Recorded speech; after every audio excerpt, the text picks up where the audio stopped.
The research station floated quietly above a blue and silver planet that looked peaceful from space. Every morning on the station began the same way. Lights warmed slowly, hallways brightened, and different species stepped out of their living quarters to start their day. For many, it was just another normal cycle. But one cycle would become the most talked-about moment in the station's recent history. A moment that started small and innocent but grew into something that shook the entire community. That cycle began with a human child wandering toward the maintenance wing. The child loved exploring like many children do and was always curious about how things worked. The maintenance wing wasn't dangerous under normal conditions, but it was a place full of machines, sensors, and climate controls. Most adults didn't worry about it because the station's systems were famous for being safe. Alarms, locks, and shields were all designed to protect residents, especially younger ones. But even the most advanced systems sometimes fail in tiny ways that no one expects. The child wasn't doing anything wrong. They were simply following a small cleaning drone that hummed down the hallway, spinning its little brush as if inviting the child to see where it went. The child laughed softly and moved after it, unaware that inside the maintenance wing, a temperature control panel had been showing signs of glitching since the previous night. No one had checked it yet because the alert was small and seemed harmless. But the system had been long overdue for a full inspection. Inside the wing, the child stepped through the doorway just as the hovering drone zipped into a narrow corner. The child tried to follow but stopped when the inner hatch slid shut behind them. At first, they didn't think anything was wrong. Doors on the station opened and closed all the time. But then the lights flickered and a cold gust blew across the room. The child hugged their arms, realizing something felt strange.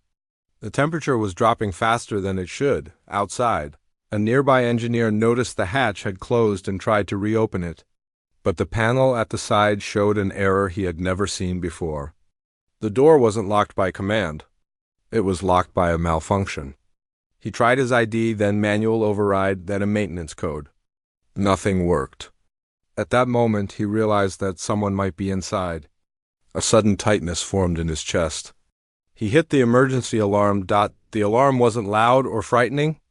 It was a soft but urgent chime that echoed through 3 nearby corridors. It meant technical issue stay clear. People stopped walking, looked around, and waited for instructions. 2 technicians hurried toward the wing, and a small crowd formed at a distance.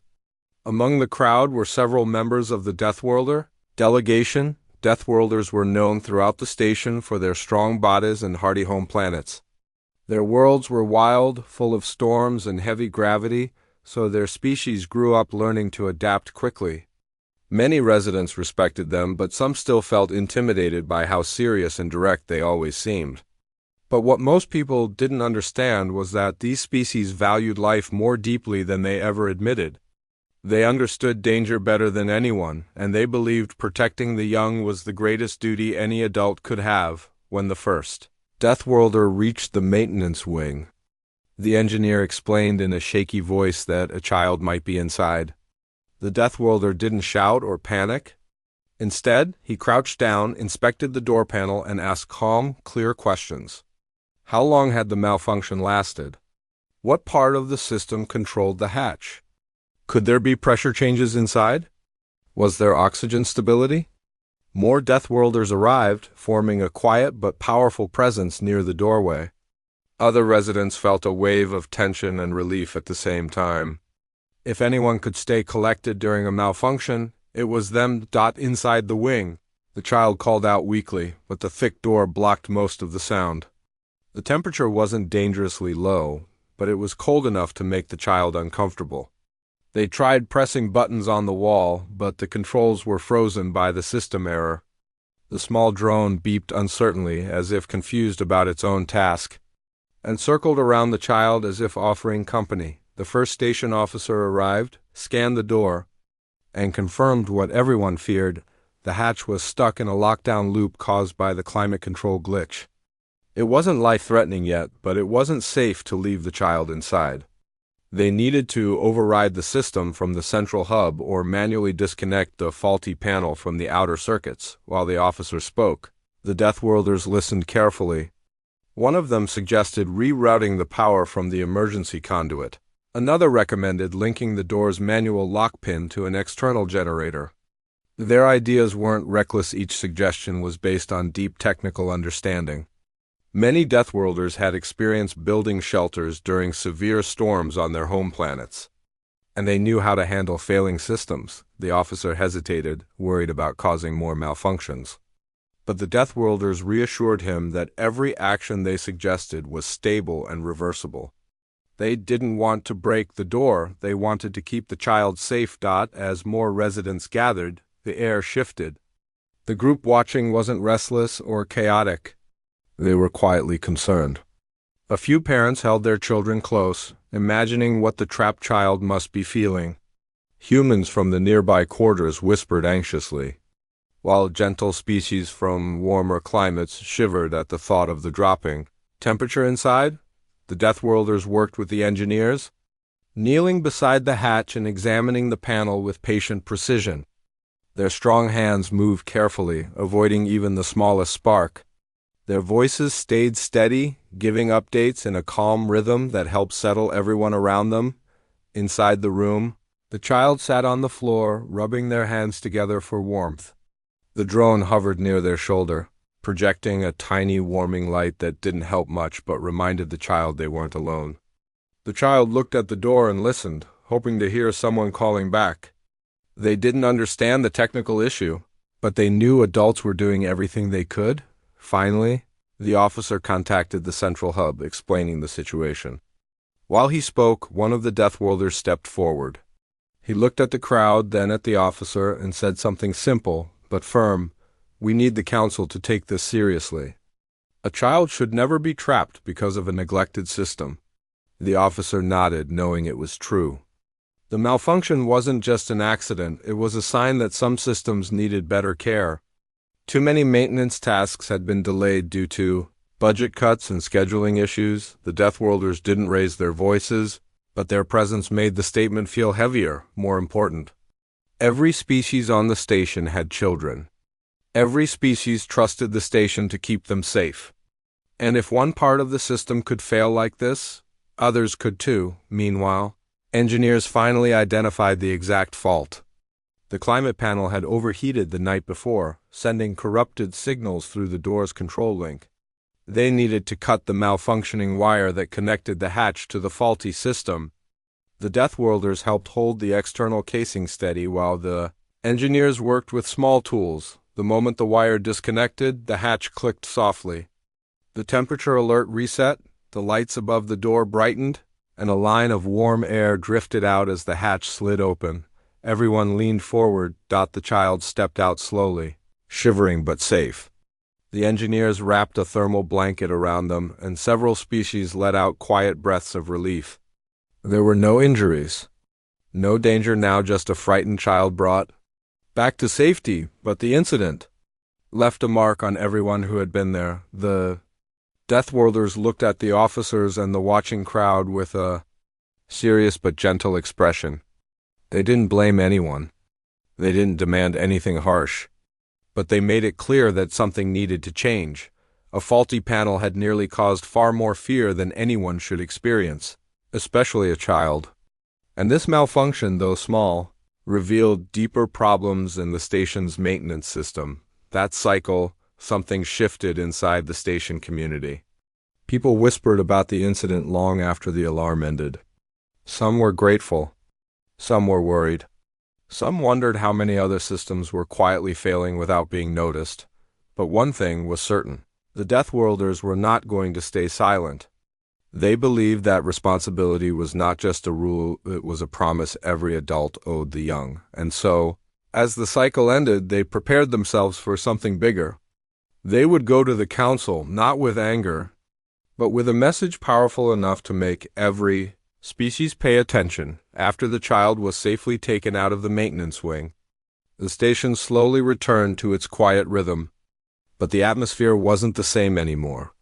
People walked more slowly through the hallways, glancing at control panels and checking door lights even when nothing seemed wrong. Small conversations echoed in corners, conversations about fear, responsibility, and what could have happened if the problem had been worse. The child's family kept them close for the next few cycles, gently reassuring them that they were safe.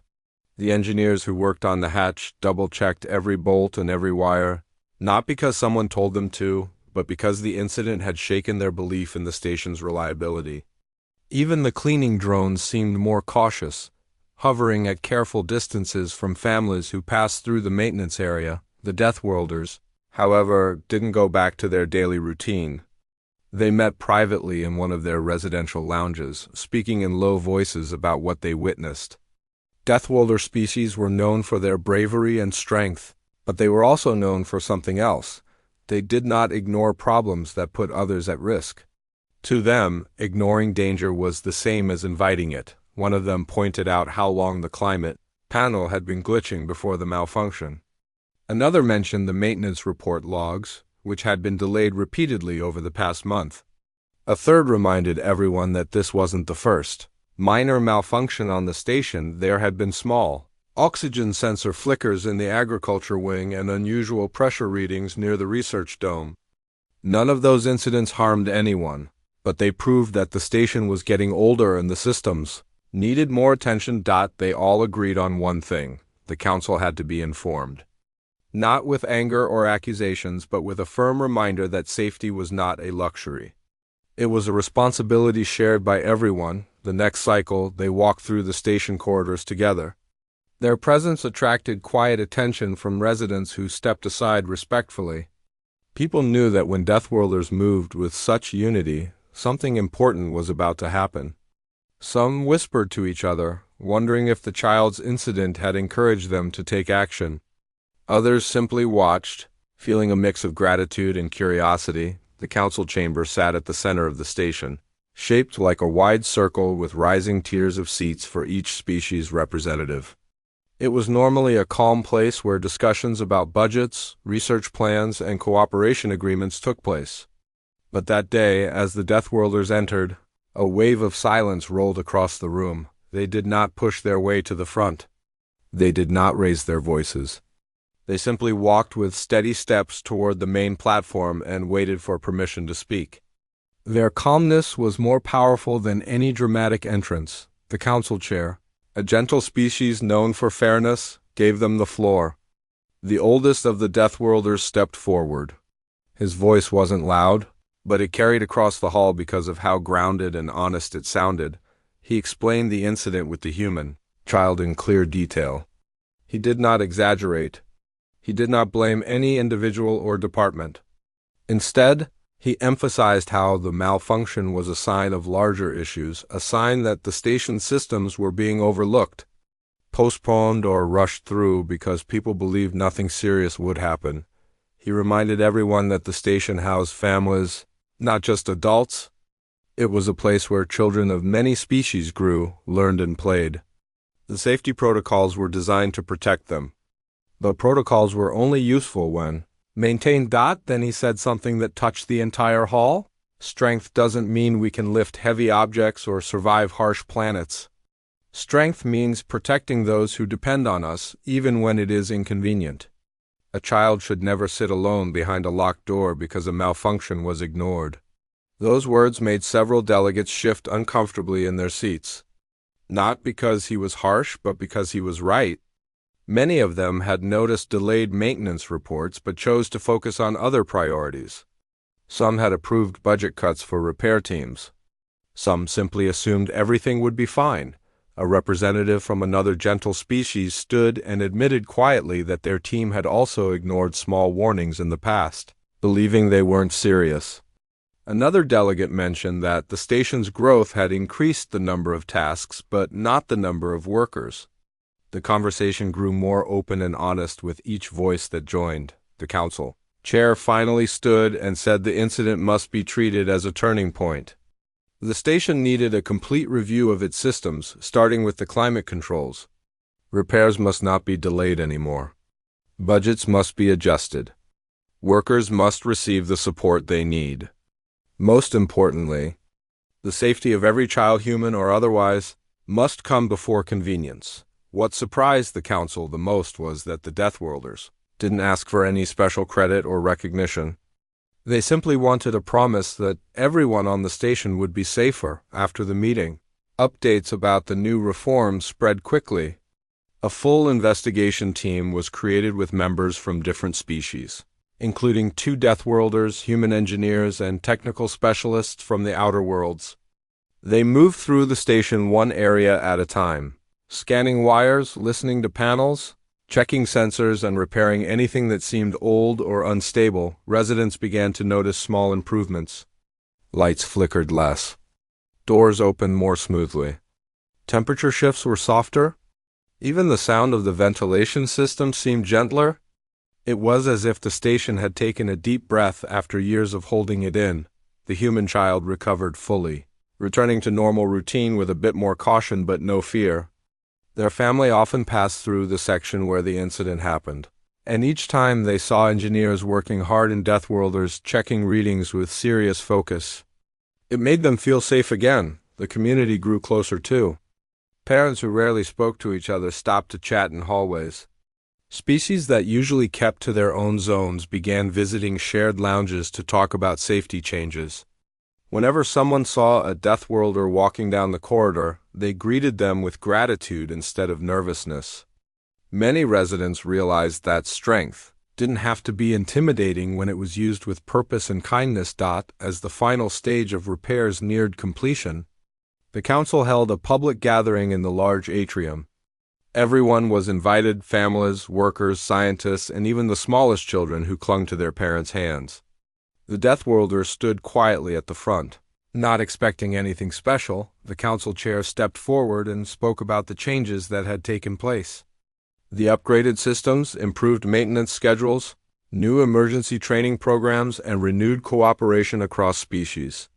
Then the chair looked at the Deathworlders and thanked them for speaking with courage and heart. The thanks wasn't for saving the child, because the child was saved by the teamwork of many.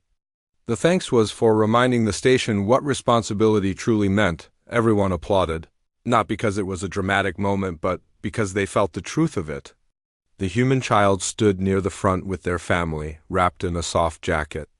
They looked up at the Deathworlders with deep admiration, and one of the tall figures gave a small nod of reassurance. The gathering ended with a quiet sense of unity. People walked away with lighter steps, knowing their home was safe again, not because the systems were perfect, but because the people living there cared enough to protect one another. In the days that followed, the incident became a lesson shared across the station, a reminder that safety is not something you take for granted. It is something you build every day, with effort and cooperation. The message the Deathworlders delivered to the council spread far beyond the chamber. It became something repeated in classrooms, spoken in family conversations, and printed in station newsletters. Real power is not in strength alone. Real power is in responsibility. Real power is in standing up when something is wrong, even if it's inconvenient. Real power is protecting the young, the weak, and the unaware. The incident began with a faulty door and a frightened child, but it ended with a safer station, a stronger community, and a message that would last for generations. And that message came from the Deathworlders who walked into the council, not to show force, but to show heart.